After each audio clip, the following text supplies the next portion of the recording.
Então, boa noite a todos, muita paz nesse ambiente maravilhoso, né, de Jesus, onde sentimos a presença, né, dos espíritos superiores aqui já cuidando de todos nós no decorrer da reunião, né, auscultando nossas almas, atendendo às nossas necessidades. Nosso agradecimento à direção da casa pelo convite que nos fez, a nossa irmã Jane, né, que sempre faz o contato conosco e manda as mensagens de lembrança, né, porque a gente não se atrase e não esqueça, né. E o tema que nós vamos tratar na noite de hoje tem o título O Sermão Profético de Jesus. Todos nós estamos familiarizados com o Sermão do Monte, ou Sermão da Montanha, né? Já ouvimos dezenas, talvez, de palestras, já lemos na Bíblia. Então, o Sermão do Monte faz parte, né, da nossa consciência como cristãos.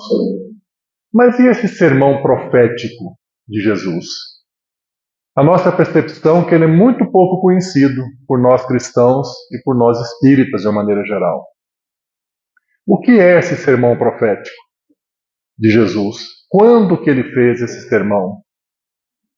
A quem ele se dirigia quando ele falou? Ele falava para uma multidão ou eram poucos que o ouviam, né? Em que momento do seu ministério divino Jesus fez esse sermão profético? Nós sabemos que o Sermão do Monte foi nas primeiras semanas de Jesus. Ele não havia completado ainda a escolha dos 12 apóstolos. Havia alguns apóstolos quando ele fez o Sermão do Monte. Então foi logo no início, nas primeiras semanas. E o sermão profético, quando foi, né?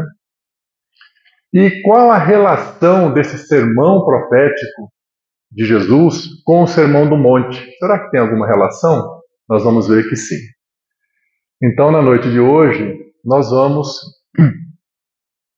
recordar a essência desse ensinamento, desse sermão profético de Jesus.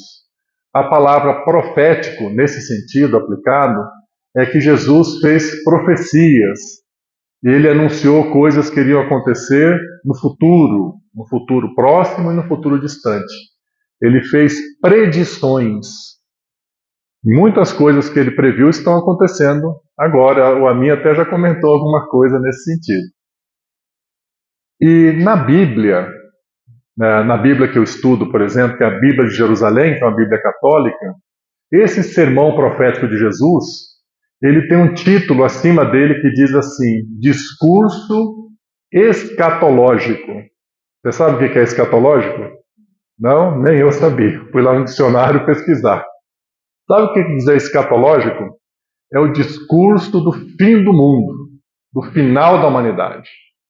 Então, de acordo com a interpretação de alguns irmãos nossos da tradição cristã, esse discurso escatológico, que nós denominamos de sermão profético, Jesus estava anunciando que o mundo vai se acabar em algum tempo aí para frente.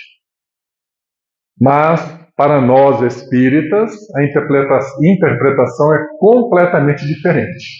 Qual é a interpretação desse sermão profético de Jesus que nós vamos passar a examinar?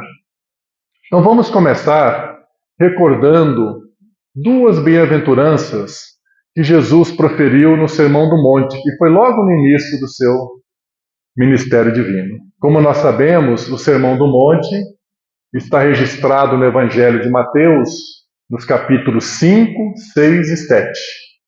São 3 capítulos muito importantes para nós estudarmos. Pegarmos a Bíblia mesmo ali, estudarmos esses 3 capítulos. E o início do Sermão do Monte é com as bem-aventuranças. Nós vamos lembrar 2 só. Quando Jesus disse, bem-aventurados os aflitos, os que sofrem, porque eles serão consolados. E a segunda, que nós vamos recordar, bem-aventurados os mansos, porque eles herdarão a terra. Olha que interessante. Jesus, no início do seu ministério divino, ele diz, olha, os que sofrem, os que passam experiências por dores, aguentem firme. Vamos suportar pacientemente, porque vocês serão consolados. Tudo isso vai passar e virão dias de alegria. E ele disse, bem-aventurados os mansos, procurem a mansuetude, porque aqueles que forem mansos vão receber por herança a terra. Bem-aventurados os mansos, porque herdarão a terra. Vamos memorizar essa palavra herança que Jesus usou, que ela vai aparecer de novo mais à frente. Bem-aventurados os mansos, porque herdarão a terra. Então esse foi o Sermão do Monte, logo no início do ministério divino de Jesus. Já o sermão profético, ele ocorre na última semana de Jesus no corpo físico aqui na Terra. Como nós sabemos, a chamada Semana Santa, né? Jesus chegou em Jerusalém acompanhado dos apóstolos, né? Aquela cena muito conhecida, eles sentados sobre um jumentinho, né? E entrou em Jerusalém em um domingo, que ficou conhecido na tradição cristã como Domingo de Ramos, né? Então Jesus ficou em Jerusalém no domingo, segunda, terça, quarta. Na quinta-feira ocorre a última ceia. Aí, depois da última ceia, Jesus vai para o Monte das Oliveiras e lá à noite ele é preso, na quinta-feira à noite. Na sexta-feira é crucificado e ressuscita no domingo. Então, quando foi esse sermão profético? Foi no dia anterior da última ceia, portanto, na quarta-feira. Alguns estudiosos da Bíblia atribuem que foi na terça, ou foi na terça ou foi na quarta. Então, no dia anterior à última ceia, Jesus está em Jerusalém. E ele conversando com os apóstolos, já preparando-os para o evento que iria acontecer, da sua prisão, condenação, morte e ressurreição. Ele falava abertamente que tudo isso iria acontecer. Então, numa quarta-feira, Jesus está, durante o dia, já em Jerusalém. Quando eles saem do templo, ele e os apóstolos acompanhando, eles passam em frente a uma construção do templo, aquele templo magnífico. E os apóstolos falam: olha, Senhor, que construção magnífica. E Jesus olha para aquele templo e fala: em verdade eu vos digo que aqui não ficará pedra sobre pedra que não seja derrubada. Então ele começa aí o seu sermão profético. É uma quarta-feira, lá em Jerusalém, no meio daquele agito, quando ele diz que não vai ficar pedra sobre pedra do grande templo de Jerusalém. E aí eles se retiram de Jerusalém e vão para o Monte das Oliveiras. Toda no final da tarde eles iriam para o Monte das Oliveiras. Quando eles chegaram lá, agora só estão Jesus e os 12 apóstolos. Um lugar reservado, mas também é um monte, né? O Sermão do Monte foi lá em Cafarnaum. Agora esse sermão profético vai ser no Monte das Oliveiras, lá em Jerusalém, numa quarta-feira, na Semana Santa. Quando eles se assentam, os apóstolos se acomodam ao seu redor e perguntam para ele. Eles perguntam 3 coisas. Falam: Senhor, quando será isso? A destruição do templo? A primeira pergunta. Quais os sinais da sua vinda? E quais os sinais da consumação dos tempos? Então eles criaram um ambiente, fizeram as perguntas para Jesus fazer esse sermão profético. Quando será essa destruição do templo? O Senhor falou que não vai ficar pedra sobre pedra. Quando que vai acontecer isso? E eles fazem 2 outras perguntas que são consequências, claro, do que eles conversaram quando estavam lá em Jerusalém, mas que não ficou escrito no Evangelho de Mateus. Ele fala: quais são os sinais das suas vindas? O Senhor vai voltar? Como é que a gente vai saber que o Senhor está chegando de volta? E a terceira pergunta: quais são os sinais dos finais dos tempos? E Jesus então começa a fazer o seu discurso, o seu sermão profético para responder essas 3 perguntas. E ele começa dizendo que haverá uma grande tribulação em Jerusalém. Ele prediz que haverá tempos de muito sofrimento. As mulheres que estiverem grávidas não vão conseguir fugir, correr. Aqueles que estiverem no telhado não terão tempo de descer. Entre 2, um será pego, o outro será levado. E começa a anunciar essa tribulação de Jerusalém, prevendo um período de muito sofrimento. E essa primeira revelação de Jesus, ela é específica para o povo judeu. Porque, de fato, no ano 70, né, Jesus, pela tradição cristã, A morte dele ocorreu no ano 33, né? Então, no ano 70, 37 anos depois da morte de Jesus, a história nos relata que o imperador romano Tito destruiu a cidade de Jerusalém e destruiu por completo o templo. De fato, não ficou pedra sobre pedra. Então, a primeira profecia, a primeira predição que Jesus fez foi de curto prazo. De 37 anos depois, aconteceu tudo o que ele havia descrito que haveria de ocorrer. Só que Jesus continua o seu sermão profético, anunciando coisas que vão acontecer não mais especificamente para o povo judeu, que é o povo onde ele nasceu no seio do povo judeu, mas anunciando predições para toda a humanidade. Coisas que vão acontecer no futuro, num tempo que naquela época ninguém tinha noção quando seria, que iriam acontecer vários fatos marcantes, onde ele vai prever a volta dele e vai prever, por exemplo, que haverá muitas guerras, rumores de guerras, nações contra nações, pandemias, famílias divididas. E ele diz, porém, isso não será o fim, mas é necessário que isso ocorra.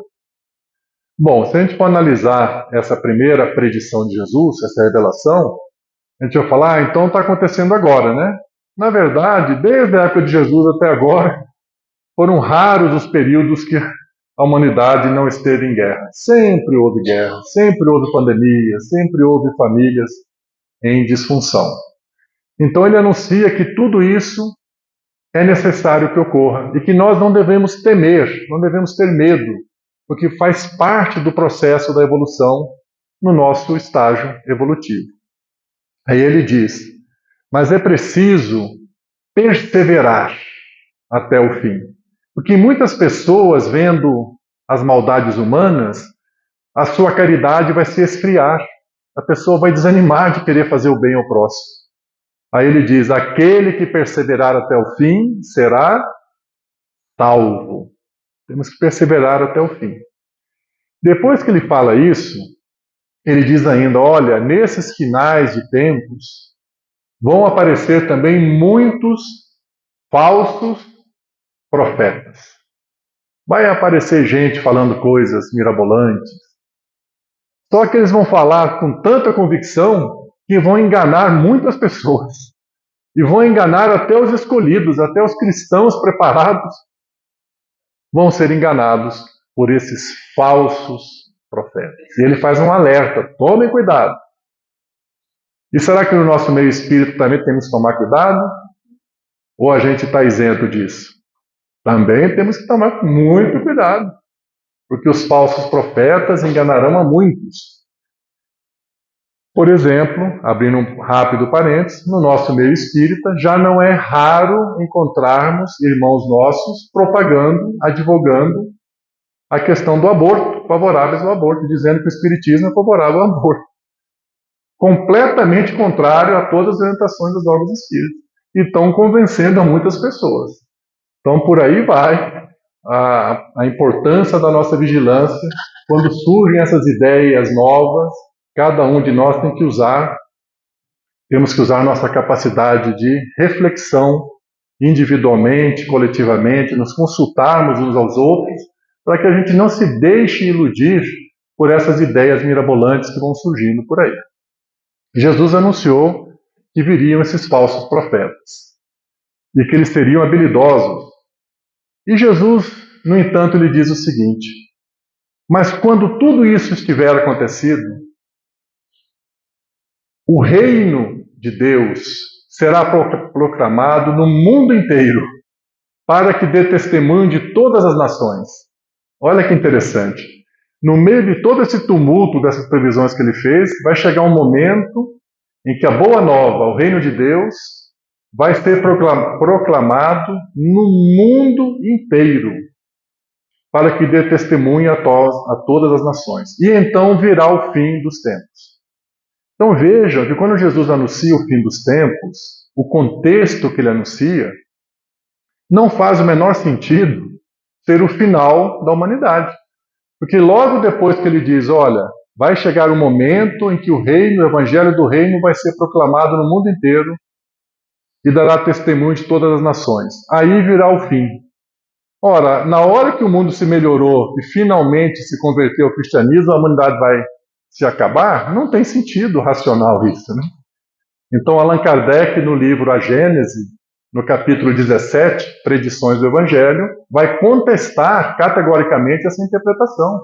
Ele diz, isso não é racional, lermos essas passagens e interpretar que o mundo vai acabar, a humanidade vai acabar. O que significa, então? Quando o Evangelho do Reino será proclamado no mundo inteiro para testemunho de todas as nações. Então virá o fim dos tempos. É o fim de um tempo. Como nós temos, por exemplo, no futebol, né, que a gente está mais acostumado, não tem 2 tempos, está assistindo lá, falou, está acabando o primeiro tempo, mas depois começa o segundo tempo. Né? Tem um jogo de basquete que tem 4 tempos, acabou o primeiro tempo, segundo tempo, terceiro tempo, quarto tempo, são ciclos, são períodos. Então, para nós espíritas, essa predição de Jesus, ele está anunciando que a humanidade vai passar por um grande sofrimento, um período longo, mas depois vai acabar esse tempo de sofrimento. E vai vir um tempo de bem-aventurança, que é o mundo de regeneração que o nosso irmão Amin lembrou a todos nós. Então Jesus, nesse sermão profético, na quarta-feira, no dia anterior a ele ser preso, né, que vai ser preso na quinta, ele já estava falando da transição planetária, que nós espíritas estudamos todos. Olha que bonito, né? Lá no Monte das Oliveiras, ele estava falando para aqueles 12 apóstolos, algo que iria ocorrer mais de 2000 anos depois. Porque Jesus, quando conversa com as pessoas, com os apóstolos, ele não conversa com o Pedro, com o João, com o Lucas, o corpo físico, ele está conversando com os espíritos imortais. Aqueles espíritos estarão ou reencarnados ou trabalhando nessa transição planetária. Então, a segunda predição que Jesus faz, a primeira, se concretizou, que foi a destruição do Templo de Jerusalém. Foi a grande diáspora do povo judeu, né, que foi expulso da Palestina, de Israel, e se espalhou por toda a Europa, né, pelo Velho Mundo. Aconteceu exatamente como Jesus previu. E agora está acontecendo de novo exatamente como Jesus previu. Então ele fez 2 previsões principais. Uma que ocorreu no ano 70 e a segunda que nós estamos vivendo ela agora. Nós estamos no meio dessa transição. Por isso que é tão importante nós conversarmos sobre essa previsão de Jesus. Lermos e relermos esses 2 capítulos do Evangelho de Mateus, que estão no capítulo 24 e 25. Né? Lembra que o Sermão do Monte estão no capítulo 5, 6 e 7, né? Já o Sermão Profético, capítulos 24 e 25. Lemos nas entrelinhas, pois Jesus está falando coisas que estão acontecendo agora conosco. E Jesus continua se aprofundando, ele diz o seguinte, olha, vai acontecer que muitas pessoas não vão acreditar. Esta questão que nós falamos tanto no nosso meio espírita, olha, nós estamos vivendo um período de transição, é o final dos tempos de grande sofrimento para vir um tempo novo, né, de regeneração. Muita gente olha para a gente, esse espírito, e fala, mas o que esse povo está falando? Que o mundo está melhorando? A gente liga a televisão, o mundo está piorando. A maioria das pessoas não acredita no que nós falamos, no que nós estudamos. Até no meio espírita, às vezes, a gente vê um certo vacilo em relação a essa crença. Por quê? A gente se deixa impressionar pelo que está acontecendo no mundo. Fala, puxa, parece que o mundo está piorando, como é que está melhorando? E aí nós precisamos ter olhos de ver e ouvidos de ouvir. E Jesus chega a dizer, olha, vai acontecer a mesma coisa que aconteceu com Noé. Na época de Noé, ele anunciou para todo mundo, olha, se preparem, vai acontecer uma grande transformação. Naquele caso era o dilúvio. Vamos construir esse barco, vai haver uma transformação na humanidade enorme. Ninguém acreditou nele. E Jesus diz, as pessoas comiam, bebiam, dançavam, se casavam, se davam em casamento. Não é que tenha nada de errado com isso, mas a vida não pode se resumir a isso. e ninguém acreditou no Noé. E quando chegou de fato o evento previsto e descrito por Noé, quando ele estava na arca, então as pessoas, começou o dilúvio, as pessoas correram para querer entrar na arca. E foi possível eles entrarem? Não. Noé falou, olha, agora não é mais possível. As portas se fecharam. Jesus está dizendo que vai acontecer a mesma coisa agora. Muitas pessoas não acreditam, não vão acreditar. Só que agora, simbolicamente, essa arca do Noé é o próprio planeta Terra. Estamos todo mundo dentro da arca. O Espiritismo está dizendo, é o tempo da renovação espiritual. Cada um de nós tem que se empenhar em praticar a caridade. Essa é a proposta central da doutrina espírita. Faça o bem ao próximo. Mesmo que você esteja passando por experiências dolorosas, mesmo que você esteja sofrendo, faça alguma coisa em favor do próximo. Porque está ocorrendo uma grande transformação no nosso planeta. E é preciso que cada um de nós contribua nessa transformação. E então, o que vai acontecer com aqueles que não dão ouvidos a isso? Não todos, claro, né? Esse é um critério de Jesus, que é o governador, né? Nós fazemos uma ideia. Mas o que está escrito é que as pessoas que desencarnarem e não tiverem as condições mínimas necessárias, eles não conseguem voltar para a barca, para a arca, né? Que a arca, essa arca que o planeta Terra, não reencarnam mais aqui. Vão reencarnar em um outro mundo. Então, para nós espíritas, eu acredito que todos nós aqui já ouvimos, ou a maioria já ouviu essa explicação, mas é uma explicação estranha, né, amigo? Quem não é do nosso meio, mas como assim? Se vai encarnar num outro planeta? É exatamente isso. Tem vida lá, né, em outros planetas? É exatamente isso que ensina a doutrina espírita. Nós estamos vivendo o período equivalente ao de Noé, segundo o próprio Jesus, onde aqueles que não estão procurando fazer o seu melhor, ou seja, na época de Noé, quem não ajudou a construir a arca, aqui é quem não está ajudando a construir esse mundo melhor. Então, quando desencarna, não consegue voltar para a arca, vai viver em outro mundo. Não como castigo, mas vai desenvolver o seu processo de evolução e depois volta para essa arca para viver aqui na Terra. É disso que Jesus está falando no Sermão Profético, da transição planetária. Por isso que a lição, a Boa Nova, né, conectou perfeitamente com o tema do estudo de hoje. E Jesus, então, sentado ali no Monte das Oliveiras, conversando com os 12 apóstolos, fazendo essas predições que viriam a ocorrer 2000 anos depois, essa transição planetária, ele conta também a parábola dos talentos, né? Que um senhor deu para um 5 talentos, para outro 2 talentos e para outro 1 talento. E depois veio pedir contas. O que vocês fizeram dos talentos? Que também foi comentado nessa lição. Então é um período em que nós também serão pedidos contas. O que nós estamos fazendo em nossas vidas? Vamos prestar conta para Jesus. Nenhum de nós precisa sair fazendo obras magnânimas, se transformar num anjo, que nós não somos capazes disso. Mas cada um de nós pode fazer o melhor que está ao seu alcance. É isso que Jesus espera de cada um de nós. E no final desse sermão profético, Jesus, ele relata sobre a vinda dele. Né? Que foi a segunda pergunta que os apóstolos fizeram. Senhor, quais os sinais da sua vinda? Né? Aí ele falou, olha, nesse período da minha vinda, as estrelas do céu vão cair na terra. O que pode significar isso? Alguém ajuda a interpretar? Porque as estrelas a gente sabe que não caem, né? A estrela está lá, né? Então é uma linguagem alegórica, simbólica, né? O que Jesus quis dizer que as estrelas do céu vão descer, vão cair na terra? Alguém quer falar? Isso. Isso, são os bons espíritos. Então isso está lá no livro A Gênese, capítulo 17, Predições do Evangelho. Allan Kardec explica exatamente isso. As estrelas que vão cair não é uma catástrofe que vai vir um meteorito, né, e vai destruir a Terra. Ele está dizendo, olha, nesse período vão começar a descer para a Terra encarnaram aqui muitos espíritos de luz, espíritos superiores, que são simbolizados pelas estrelas.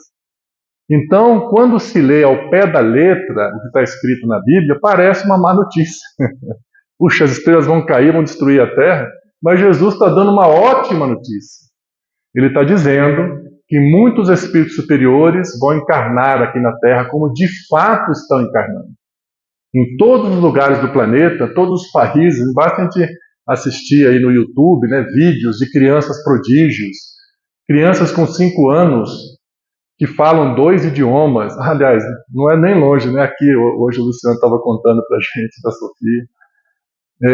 Crianças que nunca tiveram uma aula de piano, com 7 anos tocam Bach, Beethoven.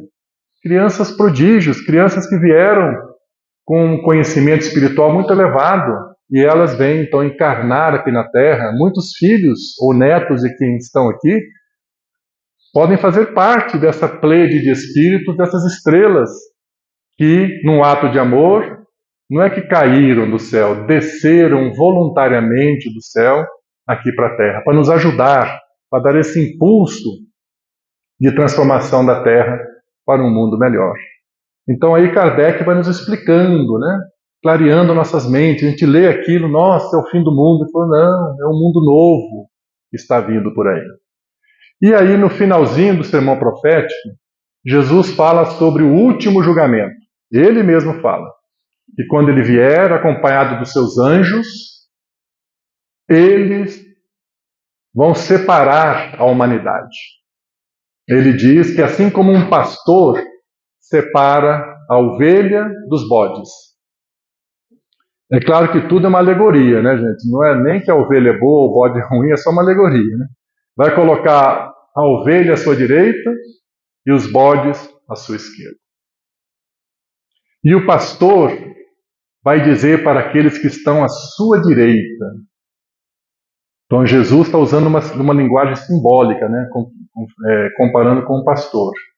Ele diz assim, vinde a mim, eleitos do meu Pai, e recebei por herança este reino que vos foi preparado desde a fundação do mundo.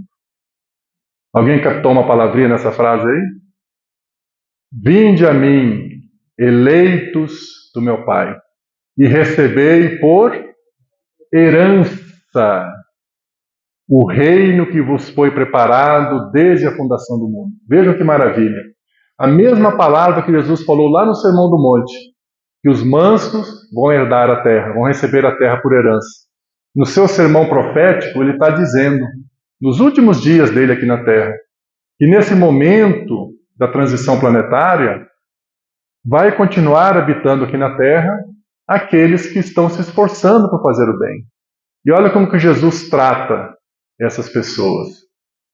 Vinde, eleitos do meu Pai, e recebei por herança o reino que vos foi preparado desde a fundação do mundo. É muito lindo, né? E ele diz assim, porque, o que nós vamos dizer agora, acredito que a maioria de nós conhece. Eu tive fome e me deste de comer.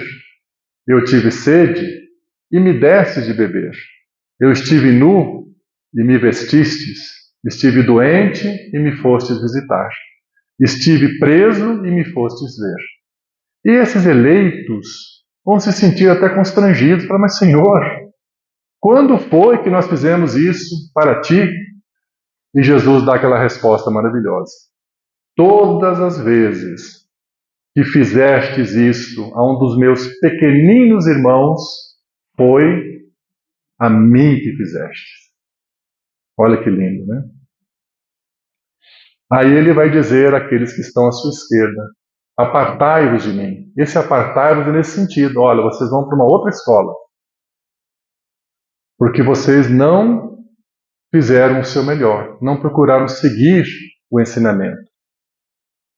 E quando Jesus fala, apartai-vos de mim, eles vão dizer, e Jesus diz, porque quando eu tive fome, não me destes de comer.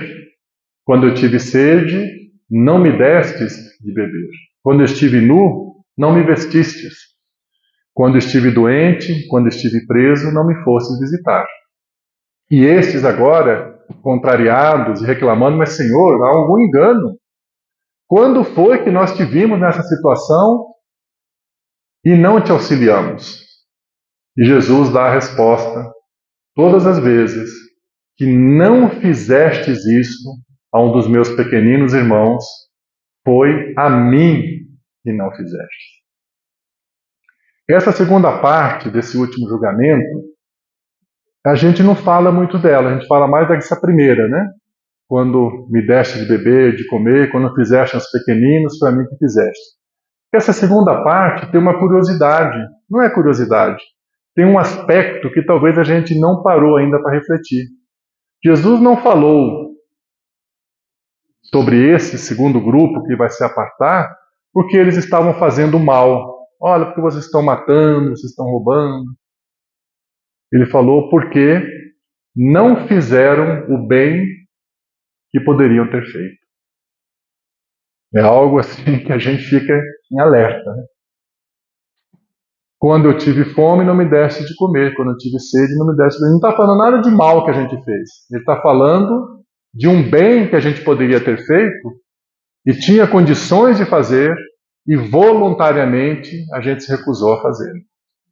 Então esse é um alerta muito importante que o próprio Jesus fez e que a doutrina espírita vem iluminar, vem realçar a importância da caridade. Por isso que a doutrina espírita, Allan Kardec, sabiamente inspirado pelos espíritos superiores, elegeu essa frase magnânima, né? Fora da caridade não há salvação.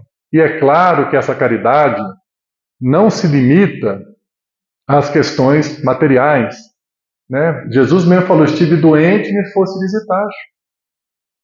Não precisa de dinheiro, não está falando de dinheiro. Talvez ter fome, ter sede, um copo d'água também. Mas essa caridade, conforme entendia Jesus, está explicado na obra O Livro dos Espíritos, ela é muito ampla. Essa caridade que todos nós podemos fazer. Por exemplo, uma palavra de esperança, de consolo a quem está triste.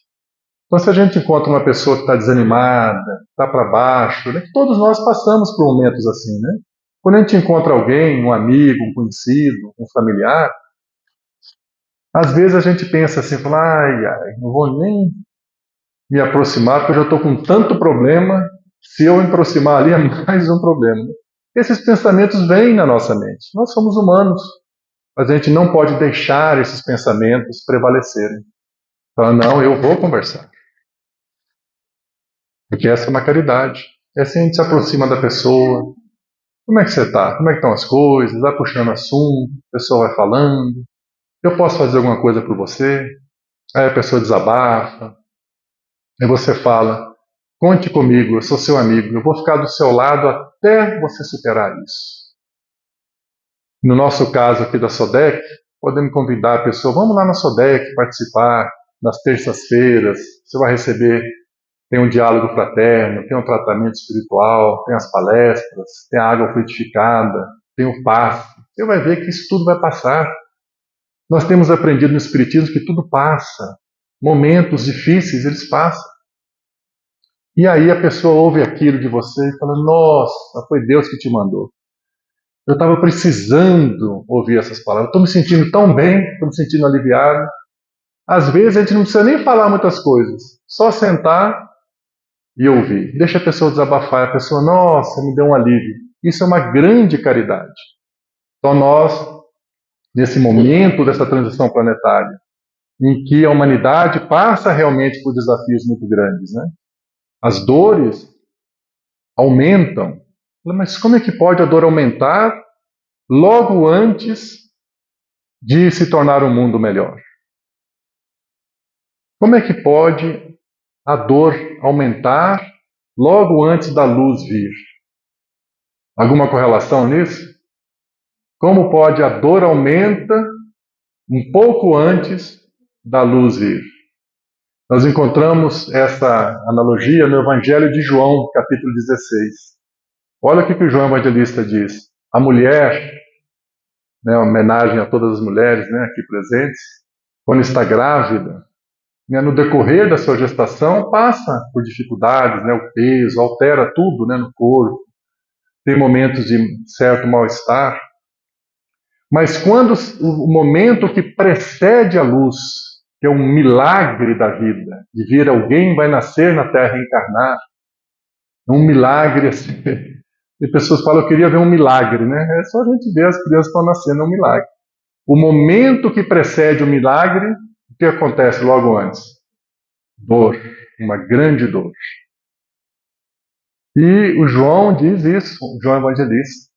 Essa grande dor, depois dela, vem a alegria. Vamos lembrar lá do Evangelho do Sermão do Monte?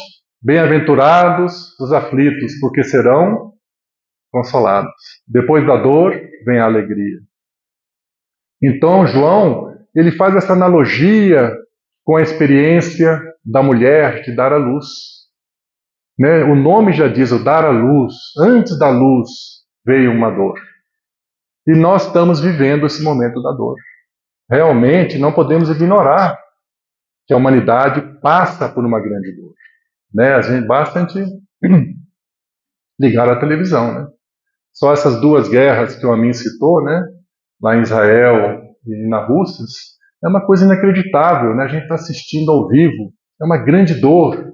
Dores coletivas, muitos países, muitas migrações. Nunca houve tanta refugiados humanos, movimentos migratórios na Terra, né? Como está acontecendo agora. E além das dores coletivas que a humanidade está passando, também as dores individuais. Cada um de nós enfrenta desafios. Fala, puxa vida, eu achei que nessa fase da vida eu ia estar mais tranquilo, mas parece que a vida está me apertando. É o momento que precede a luz, como diz João Evangelista, nos recomendando nos mantenhamos firmes. Tudo isso vai passar. Tanto os desafios coletivos, como os desafios individuais. Tudo isso vai passar. E a Terra vai se transformar realmente num local, num mundo maravilhoso. Segundo o Espírito Emmanuel, faltam aí 35 anos para isso acontecer, essa grande transformação. Ele estimou que seria por volta de 2057, né? Mas o próprio Jesus alertou nesse sermão profético que ninguém sabe quando vai ser. Nem ele mesmo não sabe. Mas se o Emmanuel foi autorizado a revelar, está dando uma dica, olha, tenha esperança. A luz está logo ali. Então essas dores que nós vivemos individualmente, gente, são dores que às vezes nós julgamos que não vamos dar conta. Nossa, mas agora está no meu limite. Vamos lembrar que Deus, nosso Pai, é um Pai de amor infinito. Ele jamais permitiria que qualquer um de nós fosse submetido a uma experiência de que não fôssemos capazes de dar solução. Então, quando a gente acha que não dá conta, é uma ilusão da nossa mente. Nós damos conta. E se a gente não desse conta, Deus não permitiria que fôssemos submetidos a essa experiência. Por isso, a recomendação do Espiritismo: vamos prestar atenção uns nos outros. Porque às vezes as pessoas que estão sofrendo estão do nosso lado, estão no nosso lar, embaixo do mesmo teto. Às vezes são colegas nossos de trabalho que estão, às vezes, no limite das forças, estão desesperados. E às vezes a pessoa não tem a iniciativa ou até mesmo a coragem de falar, de pedir ajuda. Mas quem tem olhos de ver, como Jesus sempre alertou, nós olharmos para as pessoas com um olhar de amor, a gente vai perceber, nossa, aquele meu irmão hoje não está bem. Vamos conversar, vamos lá na SODEC. O que eu posso fazer por você? Isso é uma grande caridade. Nos sentarmos do lado da pessoa. Falar, mas eu não sei nem o que eu vou falar. Não precisa falar. Senta do lado da pessoa. Eu estou aqui com você. Isso é um recado, uma mensagem muito poderosa. Eu estou aqui com você. Seja o que vier. Só que acontece uma coisa maravilhosa. Quando a gente se senta do lado da pessoa que está sofrendo, os espíritos de luz sentam junto. E quando a gente menos espera, nós começamos a ser inspirados a falar palavras de esperança, de otimismo. Aí você começa a conversar, e a pessoa vai se animando. Isso é um trabalho que todos nós podemos fazer. Estarmos atentos, né? Reservarmos alguns minutos, 10 minutos, 20 minutos, né? Não são horas para a gente sentar do lado de quem precisa, né? Na nossa casa, no nosso trabalho, aqui mesmo, no ambiente espiritual, né? Todos nós enfrentamos desafios. Mas e por que nós temos essa percepção que Jesus falou dessa transição planetária há 2000 anos, que o mundo vai se transformar num mundo de luz, um mundo melhor? E por que nós temos a impressão de que o mundo está piorando? Primeiro, o fator da dor que João Evangelista disse, que a dor realmente aumenta. Não necessariamente o sofrimento, a dor. Mas tem outros fatores. O fator, quando nós vamos fazer, esse foi apresentado pelo Espírito Emmanuel, quando nós vamos fazer uma reforma de uma casa que está há muitos anos para fazer uma reforma profunda, o que nós fazemos? Nós contratamos um mestre de obras, né? Ele vai lá e fala, olha, vamos ter que... Essa parede, por exemplo, aqui, ela aparentemente está bem, só que os canos que estão aqui dentro, de cobre, não se usa mais, aliás, de ferro, né? Eles vão oxidando, a água vai ficando marrom, os fios elétricos também já não são mais eles, não precisam quebrar a parede, apesar de não ter nenhum problema aparente na parede. Vamos ter que trocar o telhado. E o mestre de obras faz um planejamento lá, de 6 meses para fazer a reforma, faz o orçamento, e ele mostra como é que vai ficar a casa no final daquela reforma. E aí começa aquela reforma. Ele monta uma equipe, trabalhadores, e vamos imaginar que um amigo desavisado vai lá na sua casa te visitar. Você está lá acompanhando a obra. Aí ele chega lá, põe a mão na cabeça e fala, mas o que está acontecendo aqui? Sua casa está muito pior do que estava quando eu estive aqui a última vez. Você vai falar, calma, está tudo sob controle. Aqui nós estamos fazendo uma reforma profunda. Muitas coisas, muitos defeitos que estavam escondidos tiveram que ser expostos. Mas, quando terminar essa reforma, a casa vai ficar muito melhor do que estava antes. E o que são esses defeitos que estavam escondidos e que estão sendo expostos? Nos dias de hoje estão o quê? Os escândalos, os males que ocorriam às escondidas, na calada da noite, e que sempre conseguiu se esconder. Hoje em dia não se esconde mais. O mal não se esconde mais. Por isso que a gente tem tantos escândalos. Do ponto de vista espiritual, é bom, porque não é melhor a gente já saber logo o que está acontecendo que fingir que está tudo bem, que tem coisas escondidas? Então o mal não consegue mais ficar escondido na Terra. Então isso nos causa realmente uma impressão que o mal está aumentando. Mas na verdade, o mal que estava escondido, que a gente não conhecia, estava disfarçado, era o lobo em pele de ovelha, não consegue mais se manter disfarçado. Então realmente, os jornais do mundo inteiro são repletos de noticiários, de coisas, de escândalos. Mas eles estão vindo à tona para despertar a nossa consciência e despertar as pessoas de bem que têm que fazer alguma coisa para um mundo melhor. E assim também está acontecendo na Terra. O planeta Terra está passando por essa reforma profunda. E quem é o mestre dessa obra? Jesus. É o mestre da obra. Que tem uma equipe de trabalhadores altamente qualificados, seus anjos, o anjo Gabriel, vários outros espíritos, Allan Kardec, Ismael, Helio, vários espíritos de luz trabalhando nessa grande reforma. E quando a gente está aqui, a gente liga a televisão e fala, Jesus, o que está acontecendo nesse mundo? Parece que está tudo piorando. Então nós podemos imaginar, ouvindo a voz de Jesus, dizendo para todos nós, calma, está tudo sob o meu controle. Jesus dizendo. Agora é preciso que os males que estavam escondidos sejam expostos. Mas em breve tempo, esse planeta Terra estará muito melhor do que era antes. Mas para chegar nesse estágio é preciso que primeiro passemos por essa reforma que está passando a Terra.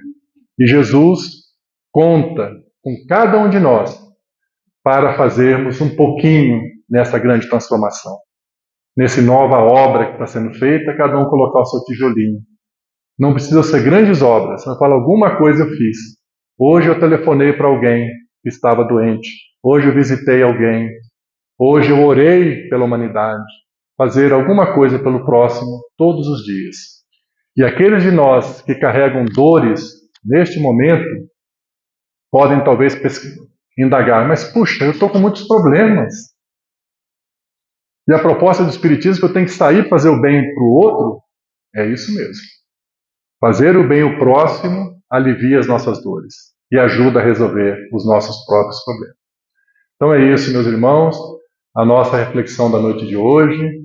Nós agradecemos a todos pelo carinho, pela atenção com que nos ouviram, pelas boas energias que irradiaram, que tanto contribuíram para esse ambiente espiritual maravilhoso, e nossos votos de muita paz para todos.